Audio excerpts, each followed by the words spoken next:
Avísame. ¿Están viendo la pantalla? Sí. Sí. Bueno. Listo, ¿eh? ¿Listo? Sí, sí. Avísame. Parte intermedia. Parte intermedia entonces era la que estaba entre adenohipófisis y neurohipófisis. ¿Y qué es lo que genera? Genera una hormona que se llama melanocito estimulante o también llamada hormona estimulante de los melanocitos, MSH. En general en nosotros, los mamíferos, no es tan importante, pero ustedes tienen que pensar que la coloración de la piel y de las mucosas está dada por la pigmentación que tengamos en la piel. Entonces, en los animales va a pasar lo mismo. Pero esta hormona es más importante en los insectos, en los batracios, en los reptiles, porque hace que haya células que se llaman melanosomas, que tienen pigmentos de color en esas células. Entonces los pigmentos de color se pegan o van, se agrupan, así, se agrupan, mejor dicho, se agrupan alrededor del núcleo. Entonces las células se hacen más transparentes. Si viene una orden del sistema nervioso, se viene una dispersión de esos pigmentos y hace que cambien de color. Si nosotros tenemos células con pigmentación, una por cada 10, seremos blancos. Si tenemos 10 por una, seremos negros. O sea que la pigmentación de los cueros va a ser acorde a la cantidad de melanina, que es el pigmento negro que tengan, o de color, ¿cierto? Puede ser de otros colores. Entonces esta célula pasa a ser importante, ya les digo, en otras especies que no somos nosotros por el cambio de color. Por ejemplo, el camaleón es un animal que se mimetiza, es un mecanismo de defensa. En el caso de los humanos, la gran producción de melanocito estimulante hace que personas blancas se vuelvan oscuras, negras, por una enfermedad que se llama de Addison, que no tiene absolutamente nada que ver con la agronomía, así que vamos a seguir con otras glándulas y hormonas. Pero bueno, como dato anecdótico está puesto ahí. Entonces dimos hipófisis, terminamos hipófisis. La parte anterior es muy importante y una de esas hormonas que producía era la TSH u hormona estimulante de la tiroides. Entonces ahora vemos cómo reacciona la tiroides. Si la estimularon de arriba, ahora vemos cómo funciona la glándula tiroides. La glándula tiroides está ubicada en los primeros anillos traqueales, es como un escudito, tirios significa escudo, y tiene dos partes, bueno, no importa, eso no tiene importancia. ¿Qué es lo importante? Que esa hormona que está en la hipófisis la estimula. Entonces, al estimularla, la glándula tiroides genera dos hormonas que se llaman T3, que sería esta que está acá, esta primera, T3, fíjense, T3, triiodotironina, y T4, tetraiodotironina. O sea que T3 y T4. ¿Qué quiere decir 3 y qué quiere decir 4? ¿Y qué quiere decir yodo? Fíjense, 3 yodos, 4 yodos. ¿Qué es lo que tengo que entender? Que el yodo es importante, fundamental. ¿Por qué? Porque estas hormonas son las que regulan el metabolismo del cuerpo. Si yo tengo buenas cantidades de T3 y de T4, mi cuerpo funciona bien. ¿Qué quiere decir que funciona bien? Y que yo voy a crecer, voy a entrar en etapa de pubertad, voy a generar ciclos ovulatorios para las hembras, para el macho, etcétera, etcétera, que no se me va a caer el pelo, que la piel va a ser linda, bla, bla, bla, bla. Todo eso hace a el metabolismo de todos los tejidos, inclusive los epitelios germinativos. Entonces, si yo tengo una buena cantidad de TSH, que es la estimulante que viene de la hipófisis, y que me genera una buena inducción de esta glándula, si la glándula, fíjense cómo se los digo, ojo, si la glándula tiene yodo, va a poder generar esa hormona que llamamos T3 y T4.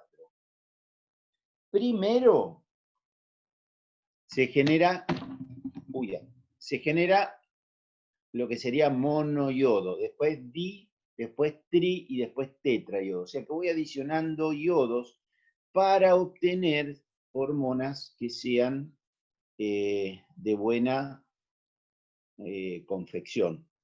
Entonces voy a necesitar yodo. ¿Y dónde está el yodo? En la naturaleza. Muy bien. ¿En dónde? Y está en el suelo el yodo. ¿Cómo está? Como yoduro de sodio, de potasio. ¿Y cómo lo ingiere la vaca? ¿El ternero o la persona? ¿Cómo lo ingiere? Y bueno, el yodo pasará a los vegetales no sé, en la ensalada o el vegetal en los rumiantes, lo ingerirá con la comida. Así como ingiere el calcio, también se ingiere yodos, hierro, eh, todos los minerales. Entonces, yo tengo que entender lo siguiente. En el lugar donde estoy, ¿hay yodo en el suelo? ¿En la tierra? ¿En las piedras? ¿Hay yodo? Los vegetales lo van a tener, los animales lo van a tener. Y si no hay yodo, porque en la región no hay yodo, yo voy a tener deficiencia de la hormona T3 y T4. ¿Y qué va a pasar si hay deficiencia de T3 y T4? Sucede una enfermedad que se denomina hipotiroidismo. Y el hipotiroidismo trae trastornos de todos los tejidos, porque el metabolismo es bajo. Es como tener un auto y decir, bueno, yo estoy andando a gas. No es lo mismo andar a gas que andar a nafta, y no es lo mismo que andar a otros, eh, a otros combustibles que dan mayor energía. Entonces, si yo tengo poca energía porque el metabolismo celular es bajo, yo voy a tener funciones totalmente pobres, y una de esas va a ser la reproducción. Entonces, bajos niveles de concepción en hembras preñadas, porque yo quise preñar, voy a tener cuando tenga cuando tenga poca cantidad de yodo en la alimentación. Entonces yo llego a un lugar y digo, bueno, en este lugar hay mucho o poco yodo. Poco, listo, entonces se lo suplemento. Y si hay mucho, no lo suplemento. Entonces no puedo hacer que todos los animales en todo el país coman lo mismo. En algunos lados falta yodo, en otros sobra yodo. En algunos lugares falta flúor, en otros sobra flúor. En otros pasará lo mismo con el calcio, con el cobre, con el cobalto y con todos los minerales. Entonces tengo que saber, y lo hacemos a través de los INTA, consultamos en el INTA y decimos, bueno, en esta región, y ustedes están mejor preparados que los veterinarios en esto, saben mucho más de suelos que nosotros. ¿Qué es lo que hace entonces estas hormonas? Y bueno, ahí tienen un montón de sustancias, siempre metabolismo, acuérdense, metabolismo, si aumenta y deposita, es anabolismo, y si destruye es catabolismo. Hablamos de un metabolismo basal cuando las funciones se realizan, ¿no es cierto?, a un nivel muy bajo. Si yo tengo poco yodo, a la mañana no me quiero levantar, tengo sueño, estoy gordo, estoy pesado, no quiero hacer gimnasia, no puedo estudiar. No lo dije a la mañana, pero no sé si alguna vez a ustedes le dijeron, sos un cretino. ¿Alguna vez se lo dijeron? Matías, Macarena, Mari, le dijeron a ustedes, sos un cretino. ¿Nunca se lo dijeron? Bueno, las madres le La verdad decían que eso. no. ¿Ninguno? ¿Mati tampoco? Bueno, cuando las madres le dicen a los hijos, sos un cretino, ni siquiera saben lo que están diciendo, pero el cretino es un individuo que tiene muy poca capacidad mental, que la madre no se lo va a decir al hijo por eso, pero es justamente por falta el cretinismo es una falta de T3 y T4, por lo tanto el sistema nervioso no funciona como tiene que funcionar. ¿eh? Así que cuando alguien le diga que es un cretino, está insultándolo mal. Mal que capaz que no tiene idea de lo que está diciendo. Pero ¿qué pasa con estas hormonas? Sintetizan proteínas. Fíjense, forman hormonas, forman todo lo que sea proteína, forman hormonas, forman enzimas. Entonces yo si tengo hormonas y tengo enzimas, puedo funcionar mejor. Aumentan el metabolismo de los carbohidratos. ¡Epa! La glucosa. Si yo puedo quemar glucosa bárbaro, si no tengo que quemar lípido, proteína. Entonces aumentan el metabolismo de los carbohidratos. Generan mayor número de mitocondrias. Fíjense, la mitocondria es el motor de toda la célula. Tengo una, tengo un motorcito. Tengo 10, tengo un motorazo. Entonces aumenta el número de mitocondrias y su función para la generación de ATP. Si quemo más energía, voy a tener que tener mejores mitocondrias. Aumenta el consumo de vitamina. Bueno, todo esto, fíjense que es un montón de funciones. Ustedes pueden resumirla con la palabra metabolismo. Aumenta el metabolismo. Si genero más ATP, quemo más energía, me siento mejor, bla, bla, bla, bla. Les repito, el hipotiroideo está muy desganado, es una persona que no tiene movimientos intestinales o muy poco, no tiene ganas de hacer nada, no quiere estudiar. Entonces va y se hace un análisis y puede faltar la hormona que viene de la de la adenohipófisis, que era la TSH, o puede faltar la producción de T3 y T4. Cualquiera de las dos puede ocasionar hipotiroidismo. Si falta hormona, es una o dos características. Y si falta yodo en la comida, sería una tercera. Antiguamente estoy hablando de los años 50 para atrás, todos los colonizadores, fíjense, desde la época de la colonia en adelante, había mucho lo que se denomina bocio coloide, o sea que unas deformaciones en el cuello muy grandes que correspondían a las glándulas tiroides, pero así de grande, ¿eh? Como si fuera una pelota de cada lado. ¿Y cómo se curaba eso? Dándole yodo en la comida, así de simple. Entonces uno iba a Paraguay, al norte, al Chaco, a Formosa, a Corrientes, qué sé yo, y veía mucha gente con deformaciones que venían del campo. ¿Cómo se solucionó eso? La sal de cocina nuestra, la sal de cocina, por ley, tiene que tener yoduro de sodio. O sea que aparte de tener cloruro de sodio, tiene yoduro de sodio. Con esa pequeña modificación en la alimentación, se evitaron los problemas de bocio, que se llama bocio endémico, bocio coloide, que es esa pelota acá. O sea que la glándula quiere funcionar, aumenta el tamaño, pero no tiene materia prima. Entonces, ¿qué es lo que pasa? No hay. Le doy en la alimentación yodo y soluciona ese problema. En los animales pasa lo mismo. Pero ¿cómo me doy cuenta? Si yo no le estoy revisando el cogote a los animales. Me doy cuenta porque no quedó preñada. Ese sería uno de los factores principales. Aparte de que tengo problemas de piel, de pelo, etcétera, etcétera. Y me parece que, bueno, podemos hacer análisis, seguramente que la mamá, la abuela, el papá, el tío, todos, generalmente más en las mujeres que en los varones, se hacen la T3 y la T4 y la TSH, y ahí el médico le dice, te falta esto, y se lo da para tomar. Y lo otro que les comentaba la mañana, y creo que no sé si a usted también se lo dije, las tiroides se estirpan porque son de tener cánceres muy frecuentemente, y después hay que sí o sí tomar T3 y T4. Sí o sí. Alfredo, ¿Qué? justo acá Costa Valeria dice que tiene hipotiroidismo y toma T4. Exactamente. Bueno, eso el médico después, no nos vamos a meter en patología, pero el médico cuando hay algún problema de deficiencia, ¿qué es lo que hace el médico? Le recupera, va al análisis y le dice, mira, te dio bajo este valor, vas y lo tomás y punto. Y eso es muy común. Y fundamentalmente en las que van a cirugía, las personas que van a cirugía, que se les estirpa la tiroides. La otra hormona que genera y que la recontra conocen es la calcitonina.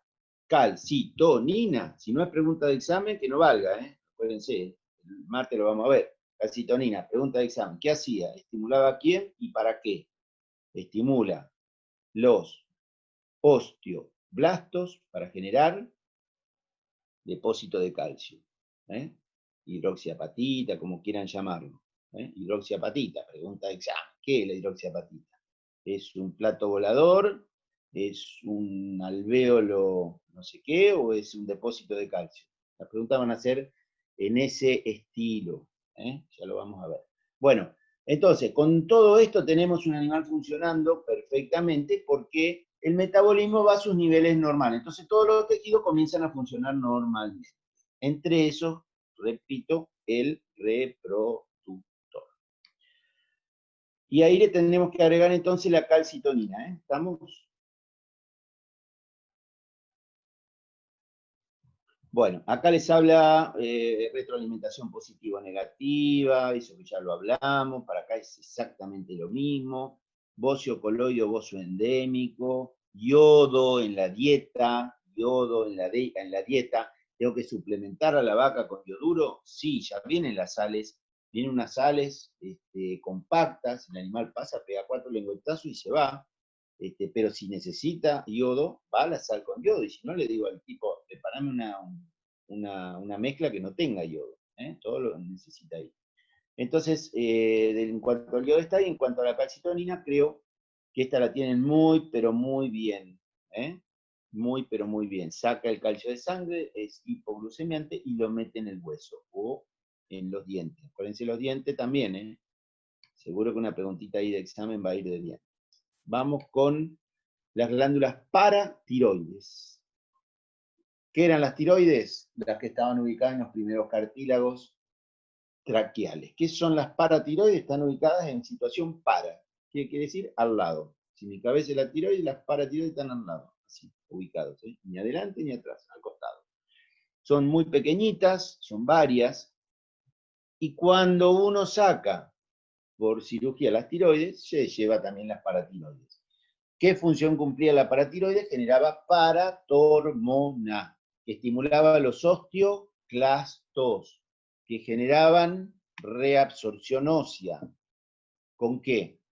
Con la producción de ácidos y enzimas, que liberaban el calcio, producían dióxido de carbono, como la cáscara del huevo y el huevo, que lo habíamos visto. Entonces, esta paratiroides con su paratormona y la tiroide con la calcitonina lo vimos muy bien, así que no sé si quieren hacer alguna pregunta, la hacen.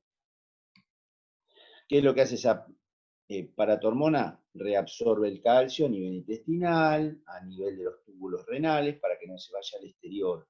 Y una vez que está en sangre, puede funcionar. ¿Cuál es la principal función del calcio? Contracción muscular. Puedo tener un hueso débil, pero si no me puedo mover, sonamos.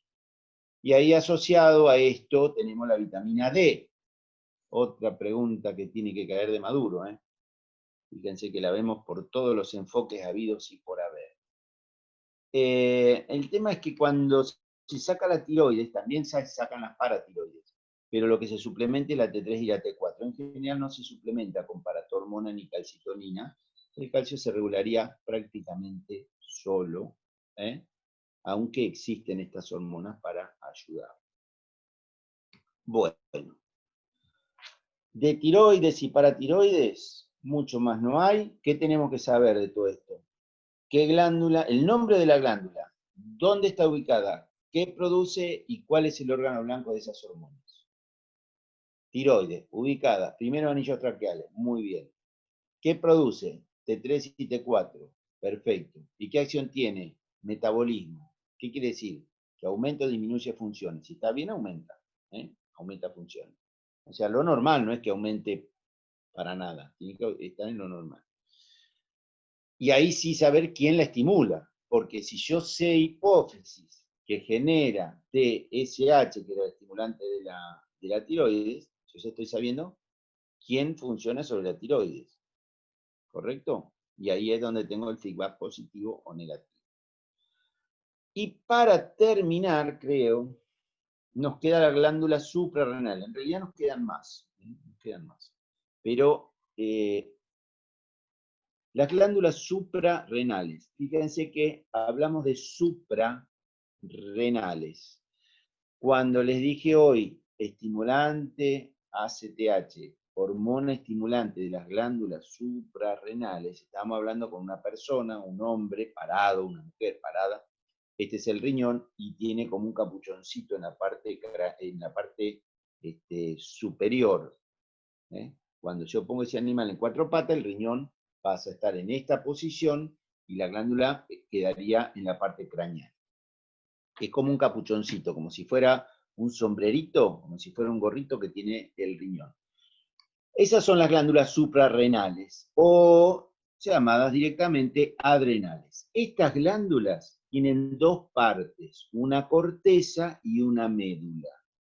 Si yo digo ACTH, hormona estimulante de la corteza, yo estoy hablando de esta parte solo. No estoy hablando de la médula. La corteza genera lo que ustedes tienen acá, lo que ustedes tienen acá, en amarillo, que ahora lo vamos a ver, y la médula genera adrenalina. La médula adrenal, fíjense, médula adrenal genera adrenalina. No es difícil acordarse. Sería triste que fuera fácil olvidarse. Médula adrenal. Si estoy hablando de las glándulas adrenales, que tiene una corteza adrenal y una médula adrenal, la médula genera adrenalina y noradrenalina. Eso lo dejamos aparte. Vamos a la corteza, que es la que me lo estimuló la ACTH de la adenohipófisis. Esto que tienen acá, solamente se aprenden estos tres nombrecitos. Tiene tres partes. La parte más externa, la parte media y la más interna. Genera mineralocorticoides. O sea que va a regular los minerales. Bueno, ahora vamos a ver qué minerales. Glucocorticoides. Acá tenemos todo lo que es efecto antiinflamatorio. Y después produce hormonas sexuales. A la miércoles.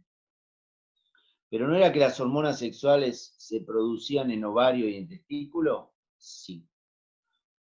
Pero yo les dije hoy y el martes que todas las hormonas sexuales derivan del colesterol.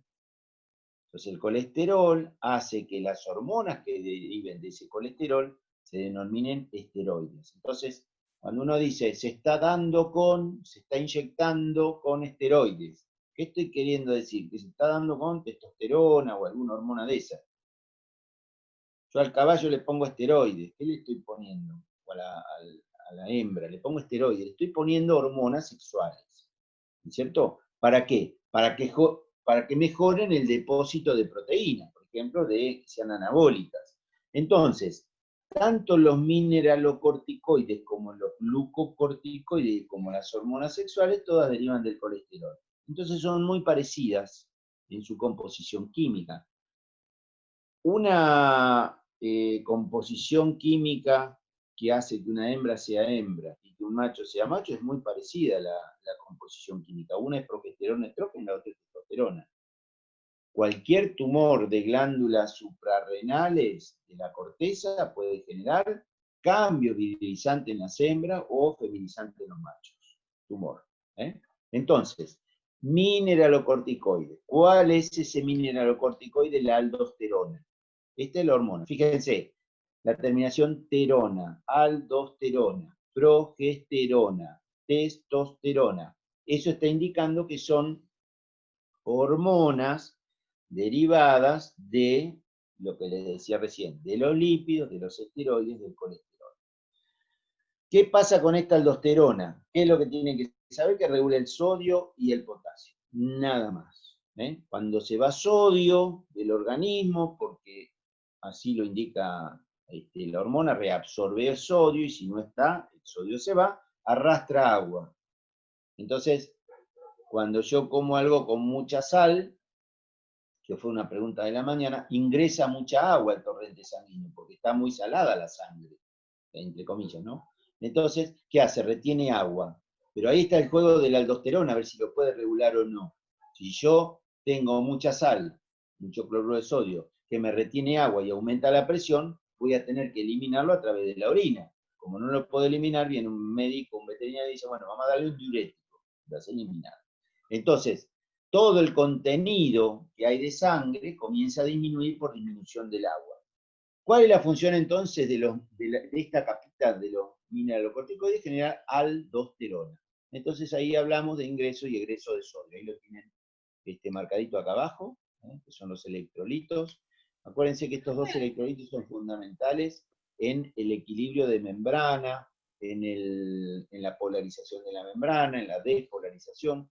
Todo esto, fíjense, lo hacen estos dos. Estos dos minerales están en la naturaleza o no. Puede ser que esté faltando sal, esté sobrando sal, pero es importante entonces entender que también me lo preguntaron hoy, ¿por qué los animales, o algo así fue la pregunta, se lamían o mordían el piso? Algunos animales están comiendo continuamente tierra o mordiendo, o lamiéndose, porque hay sales en las secreciones sudoríparas, el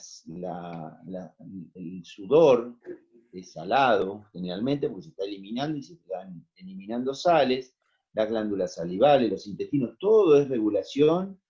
Pregunta también cómo se llama toda esa regulación, por qué el equilibrio del organismo se mantiene por una cuestión de homeostasis. No podemos eliminar mucha agua, no podemos eliminar muchas sales, porque si no rompemos ese equilibrio. Entonces, para eso tenemos la hormona aldosterona, la antidiurética, la insulina y todas las que veníamos nombrando hoy. Entonces, más o menos está entendido. No es tampoco que tengan que saber mucho. Simplemente ubicar la glándula, quién la estimula y qué produce. Y qué acción, obviamente, qué produce. Aldosterona, ¿qué hace? Regula el sodio y el potasio. Listo, ya con eso es suficiente. Porque después ustedes van a entender que si yo le doy de comer al animal, lo tengo que hacer en las condiciones normales. ¿Cuáles son las condiciones normales de una alimentación adecuada? Ni mucha sal, ni poca sal. ¿Y qué? Ni mucho ni poco. Lo que diga el programa de computación, que es el que nos va a marcar, que eso lo hacen ya directamente. Yo creo que ni vale ya, no sé lo que opinan los chicos que están estudiando, pero yo creo que no vale la pena acordarse de las tablas y todo lo demás y ya viene todo hecho. O puedo buscar algún elemento que no tengo, pero si no ya está todo armado. Lo único que hay que hacer es comprar el programa y armar la alimentación acorde a los requerimientos que tiene el animal. No, directamente vienen tablas de aporte de cada alimento que se hacen con análisis, tablas de requerimiento para cada etapa del animal, se pone en un programa y ya te tira cuánto tenés que... Eso. Por eso, hoy no hace falta tener tanta memoria como antes. Antes nosotros teníamos que trabajar todo en memoria. Hoy tenés el celular y cargas un programa y listo, ya lo tenés. Sacás una foto, bajás de internet. En el momento tenemos un montón de cosas que antes no teníamos. Antes teníamos que recurrir más a la memoria. Pero bueno, acordarse de eso entonces. Yo tengo que formular la dieta con cloruro de sodio y potasio también. ¿Cuánto le pongo? Me lo dice la tabla. Ni más ni menos que lo que diga la tabla para el requerimiento y para la especie que estoy queriendo alimentar. No va a ser lo mismo alimentar un pollo que alimentar un cerdo que alimentar un ternero, o un rumiante adulto. Esa era la primera de las capitas. Viene la zona de los corticoides. Fíjense, corteza, corticoides. ¿Qué acción teníamos con los corticoides? Los corticoides son antiinflamatorios. Miren, les voy a dar tanta función a los corticoides que yo creo que ustedes salen con un corticoide a la City porteña y baja el dólar. Con eso les digo todo. Se utiliza para todo el corticoide. Si el gobierno lo usara para bajar el dólar, le daría buen efecto. Fíjense todo lo que hace un corticoide. Acción antiinflamatoria. Me golpea un tobillo o el animal se golpea el garrón. Inmediatamente se produce, ¿qué era, Matías? Calor, dolor, rubor, tumor. Y No función era Función disminuida. Ah, me olvidé, función disminuida. Bien. ¿Quién dijo? No sé María. quién habrá sido. Sí. Ah, ¿vos fuiste? Bueno, Sí. no irá esa pregunta en el examen, ¿no, Mati? Por las dudas, apréndanlo. Por la duda sí, ¿no? Bueno, entonces, cuando se produce el golpe de algún tejido, se liberan sustancias vasodilatadoras. Inmediatamente se llenan de sangre, todos los capilares aumentan su tamaño, vasodilata, y el tobillo, el garrón del animal se inflama. Entonces, ¿qué hace? Calor, dolor, rubor, tumor, ¿qué hace todo eso? Defiende la zona. ¿Y cómo se recupera el organismo de eso? Con los corticoides. ¿Qué corticoides? Los que tenga ese cuerpo. O sea, que los que genere las glándulas adrenales, lo que generen las glándulas adrenales. Estos que generan las glándulas adrenales van a solucionar el problema, van a solucionar el daño tisular. ¿Por qué? Porque van a empezar a ejercer acciones, como viene a continuación, para que la acción sea antiinflamatoria. ¿Cuáles son? Fíjense. Estabilización de los lisosomas. ¿Se acuerdan qué eran los lisosomas? Eran eran organoides dentro de la célula que tienen enzimas. Si esas enzimas salen, empiezan a degradar el tejido. Ahora, si yo los estabilizo, no hay destrucción tisular. Entonces, lo que hace es normalizar, estabilizarlos. Tranquilo, quédense tranquilitos, ustedes quédense en el lugar, no salgan a romper nada, no sean barra brava. Ahí, tranquilito dentro de la célula. Estabilizan los lisosomas. Segundo, efecto hiperglucemiante. Miércoles. Si yo necesito resolver un problema, necesito más energía. ¿Cómo lo voy a hacer? A través de la glucosa. Efecto antialérgico. Me pica una abeja. No me pica, porque no pican, no tienen pico, lo hace con la cola. Bueno, hace lo que tiene que hacer la abeja y me produce una reacción alérgica. En mí, una reacción desenfrenada de la liberación de sustancias vasodilatadoras. Y me estoy muriendo. Entonces, ¿el organismo qué va a hacer? Va a liberar corticoides para que no te mueras. Pero va a tardar un año, una semana, en solucionar ese problema. Entonces tengo que venir del exterior con el corticoide, van a ver ahora. Y después interviene en el parto. ¿Qué quiere decir que interviene en el parto?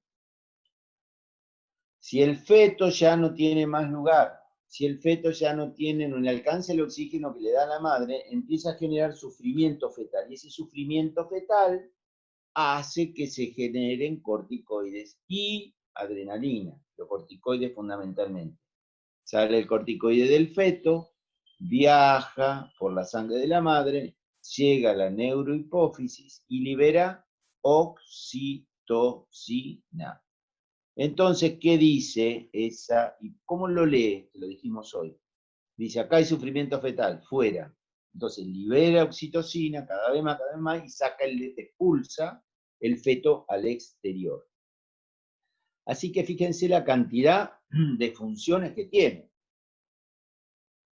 ¿Qué pasa, profe, si tengo una vaca preñada, una perra preñada, y la atropella un auto, un camión, o una mujer? ¿Qué pasa? ¿Le doy corticoide si está embarazada o preñada el animal? No, porque lo podemos hacer abortar. ¿Correcto? Entonces, el corticoide se da para todo, menos para casos de embarazo, casos de preñez. Vino la perrita accidentada, lo que tengo que ponerle no es corticoide, lo que tengo que ponerle es progesterona. Entonces, con una inyección de uno, de otro, puedo provocar cambios totalmente distintos. Fíjense, atropellaron a la perrita, ¿qué hago? ¿Le pongo oxitocina? No. ¿Le pongo corticoide? No. Porque estamos provocando la liberación del feto al exterior. Lo que tengo que hacer es normalizar el útero. ¿Y cómo lo normalizo que no tenga contracciones? Con la progesterona, que está a favor de la gestación. Bueno, entonces, ¿qué pasa con los corticoides? Los que genera el individuo tienen acción, supongamos, de 1. Yo pongo, tengo un garrón inflamado, entonces el corticoide genera la acción de 1. Ahora, si yo le pongo del exterior, la acción ya es 10 veces mayor o 20 veces mayor. Por eso cuando hay una lesión importante, nosotros los veterinarios, los médicos, utilizan los corticoides. Se está muriendo, ¿qué vas a esperar? ¿Que se muera? Con una reacción anafiláctica, porque lo mordió un alacrán, porque lo mordió una víbora, porque lo mordió un, no sé, lo que sea, una araña, no, o le agarró un enjambre de abejas. No, tenés que poner del exterior, que es 10 veces o 20 veces más potente y más rápido. Hace todo lo que tiene que hacer, normaliza todo lo que tiene que hacer, y no viene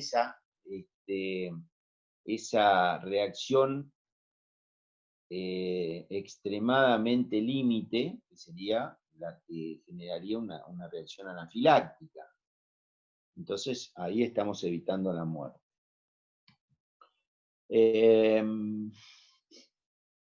El exceso de corticoides provoca una enfermedad que se llama de Addison, de Cushing, que no tiene importancia, así como la liberación de melanocitos estimulantes generaba la de Addison, acá se llama la de Cushing. Yo creo que nada más que eso. Acuérdense de los fenómenos inflamatorios, lo vamos a ver el martes, vamos a repasar eso.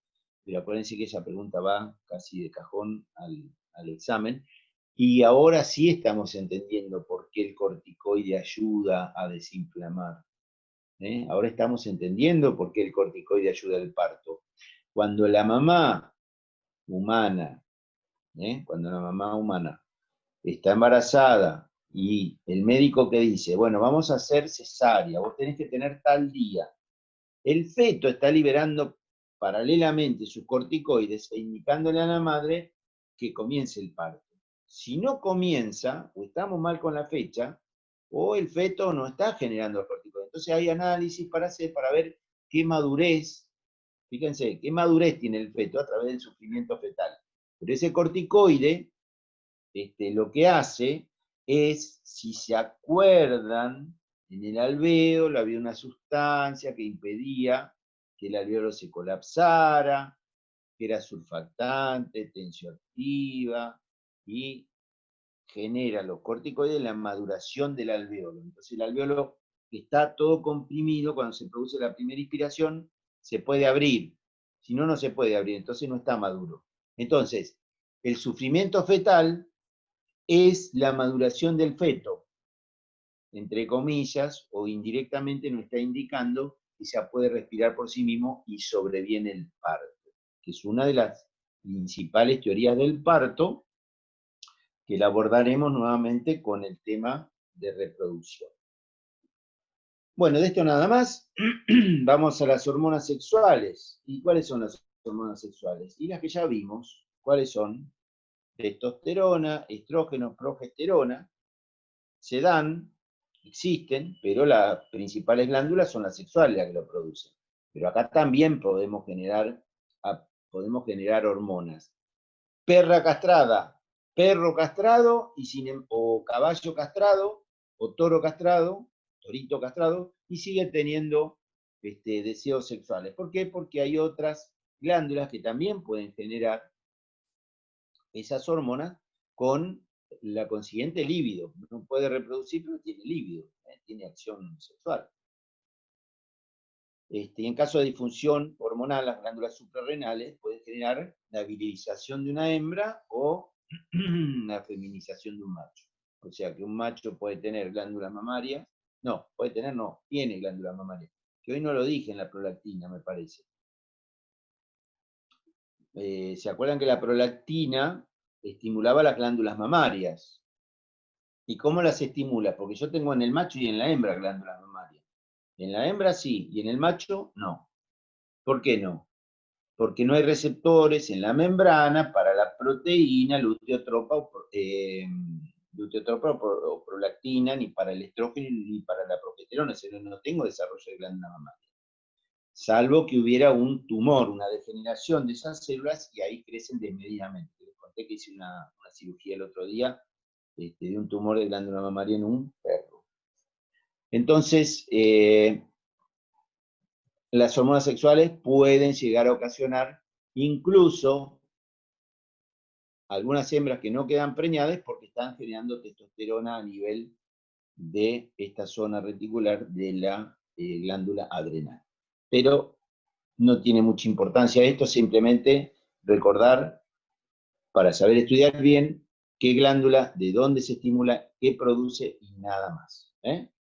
Y después, la médula adrenal, teníamos una corteza, tenemos una médula, la médula adrenal genera adrenalina y noradrenalina.